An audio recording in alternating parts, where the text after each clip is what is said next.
Gusto mo ba na siya ay mababaliw sa kakatawag sa iyo ngayon mismo pagkatapos mong gawin ang ritual na ito? Lalong-lalo na sa matagal na panahon na hindi na siya nagpaparamdam sa iyo dahil sa tuluyan na siyang nanalamig at wala na siyang gana at pagmamahal sa iyo. Kaya gusto mo ba na magkaayos kayong dalawa sa pamamagitan lamang nitong ritual na gagawin mo ngayon at magkapag-usap at maging okay at maayos na kayong dalawa ng partner mo? Kaya kung gusto mo, ay gawin itong ritual na ibabahagi ko sa inyo ngayon. Basta dapat 100% ang paniniwala mo sa mga ganitong pamamaraan. Pwede ito gawin ngayon mismo sa oras na mapanood mo ang video na ito. Ang gagawin mo lamang ay isulat ito sa papel, kumuha ka lamang ng kahit na anong kulay na panulat at isulat ito, pangalan at apelyido niya ng 3 beses. At sa ibaba, isulat ang kanyang contact number o kahit na anong contacts na meron ka sa kanya.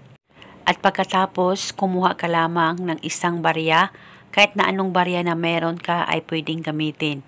O kahit ikaw ay nasa ibang bansa at kung gusto mong gawin ang itong ritual, ay pwede mong gamitin kung anong barya na meron ka. At pagkatapos, ilagay mo itong barya sa papel na iyong sinulatan ng kanyang pangalan at pagkatapos ay balutin mo lamang ito.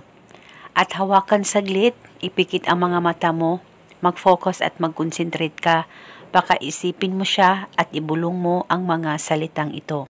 Pangalan at apelyido, sa tulong at kapangyarihan nitong ritual, ngayon mismo, ikaw ay mababaliw sa kakatawag sa akin.